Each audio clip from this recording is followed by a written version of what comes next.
এই জন্য আল্লাহ বলেছেন ওয়ালা তামুতুন্না ইল্লা ওয়া আনতুম মুসলিমুন, তোমরা মৃত্যুবরণ করো না যত সময় পর্যন্ত খাঁটি মুমিন না হবে, খাঁটি মুসলমান না হবে, এত সময় পর্যন্ত মৃত্যুবরণ করো না। কারণ কবর অত্যন্ত ভয়ঙ্কর জায়গা। কবর এমন একটা জায়গা, এমন একটা কঠিন জায়গা। বিশ্ব নবীকে খাদিজাতুল কুবরা রাদিয়াল্লাহু তাআলা আনহা একদিন প্রশ্ন করেছিলেন, ইয়া রাসূলুল্লাহ, ইয়া হাবিবাল্লাহ, একটা মানুষ কবরে কতদিন অবস্থান করবে, কতদিন থাকবে? আল্লাহর নবী খাদিজাতুল কুবরা রাদিয়াল্লাহু তাআলা আনহাকে লক্ষ্য করে চোখের পানি গুলিছে, কান্দে আর বলে, খাদিজা রে, এমন একটা প্রশ্ন করেছো যার জবাব দিতে আমি রাসূল আমার বড় কষ্ট হয়। খাদিজা, একটা মানুষ কবরে কতদিন অবস্থান করবে?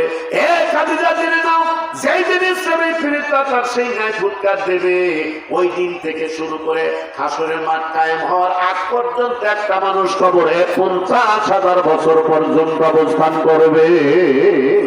কয় হাজার বছর? 50,000 বছর। যেই দিন ইসরাফিল ফেরেশতা সেই ন্যায় ফুৎকার দেবে, দুনিয়া উলট পালট হয়ে যাবে। আসমানের তারকাগুলো ক্ষেপণাস্ত্রের মতো জমিনে পড়বে, জমিনের পাহাড় পর্বত দালান কোটাগুলো তুলার মতো উঠতে থাকবে।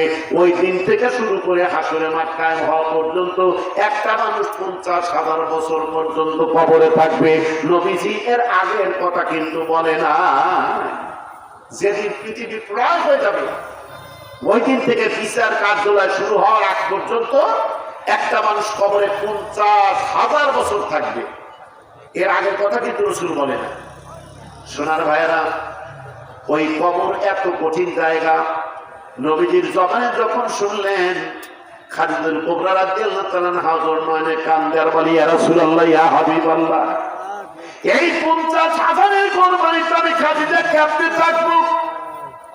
যেখানে আপনি থাকবেন না, যেখানে সাথী নাই, বাতি নাই, হাওয়া নাই, খাওয়া নাই, বিছানা নাই, বালিশ নাই, আলো নাই, বাতাস নাই, এমন নীরব নগরে আমি খাদিজা কেমনে থাকবো? হুজুর, ওই কবরকে আমার বড় ভয় হয়, ওই কবরকে আমার বড় ভয় হয়। নবীজিকে ডাকতে বলেন, ইয়া রাসূলুল্লাহ, ইয়া হাবিবাল্লাহ, কবর এমন একটা জায়গা যেখানে আমাকে যাইতে বড় ভয় হয়। আমি কয়টা নসিহত করবো হুজুর?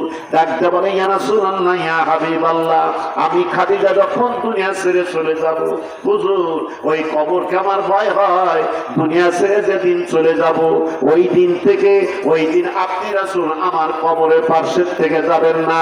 নবীজিকে কয়েকটা নসিহত করে যাচ্ছেন। নবীকে ডাকতে বলে, ইয়া রাসূলুল্লাহ, ইয়া হাবিবাল্লাহ, আমি খাদিজা যখন দুনিয়া ছেড়ে চলে যাব, আপনার গায়ের পুরান জুব্বা মোবারক সুন্দর করে পরিষ্কার করে তুলে রেখে দিয়েছি হুজুর। ওই জুব্বা মোবারক গুলো আমি সুন্দর করে পরিষ্কার করে রেখে দিয়েছি। ওই জুব্বা মোবারক দিয়ে আমার কাপড়ের ব্যবস্থা করবেন। জোরে জোরে কোন সুবহানাল্লাহ। আমি যখন মারা যাব, হুজুরকে বলে, হুজুর, আপনার পরনের পুরান জুব্বা মোবারক আমি সুন্দর করে পরিষ্কার করে তুলে রেখে দিয়েছি। সুবহানাল্লাহ বলে। কষ্ট হচ্ছে আপনাদের? জুব্বা মোবারক তুলে রেখে দিয়েছি, পরিষ্কার করে রেখে দিয়েছি। আমি যখন মারা যাব, আপনার ওই পুরান জুব্বা দিয়ে আমার কাফনের ব্যবস্থা করবেন, আমার কাফনের ব্যবস্থা করবেন আপনার পুরান জুব্বা দিয়ে। নবীজি কান্দে আর বলে, খাদিজা, আমি রাসূল দরিদ্র বলে এত দরিদ্র হই নাই যে তোমাকে বাজার থেকে নতুন কাপড় ক্রয় করে দিতে পারবো না। নবীজি খাদিজাকে এত ভালোবাসতেন, এত ভালোবাসতেন।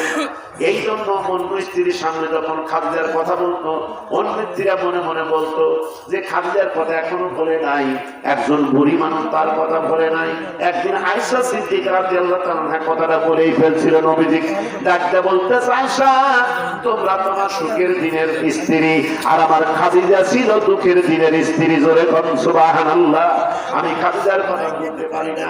সোনার ভাইয়েরা, নবীজি ডাকতে বলেন, তোমার জন্য বাজার থেকে আমি নতুন কাপড়ের ব্যবস্থা করে দিতে পারবো।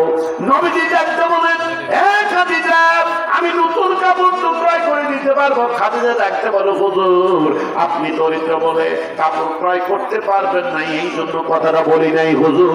ওই কবরকে আমার বড় ভয় হয়।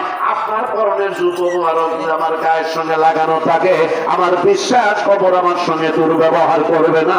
জোরে জোরে কোন সুবহানাল্লাহ। আরো জোরে বলুন সুবহানাল্লাহ। আল্লাহ তোমার বান্দা মিন্টু মিয়ার বস্তা সিমেন্ট দান করেছে, কবুল করো। মিন্টু মিয়ার মনে বাসনা কবুল করে নাও। আল্লাহ বংশের মধ্যে যারা কবরে আছে কবরগুলো জান্নাতের বাগান বানাও। সবাই জোরে জোরে করে আল্লাহুম্মা আমিন। আল্লাহ তোমার বান্দা জনাব আল্লাহ আব্দুল মালিক সাহেব 500 কোটি টাকা কবুল করো, হায়াত দারাজ করো, জীবনের গুনাহ খাতা মাফ করো, আসমানি বালা জমিনি বালা থেকে বান্দারে হেফাজত করো। আল্লাহ শামসুল আলম আর তোমার বান্দা কেশিয়ার শামসুল আলম কেশিয়ার ওই ছিরি হাতে যত টাকা লাগবে দিবে, টাইস লাগান। ও টাইস ও মিস্ত্রি মজুরি বাবদ যত টাকা লাগে না, আলহামদুলিল্লাহ টাইসও দেবে, মিস্ত্রির মজুরি মানে যাবতীয় খরচ না, হ্যাঁ আলহামদুলিল্লাহ ওযু খানায়। হ্যাঁ ওযু কারণ ওই সিঁড়ির সিঁড়ির যত টাইস এবং মিস্ত্রির মজুরি সব দান করে শামসুল আলম জোরে কান মারহাবা। লিল্লাহি তাকবীর। আল্লাহ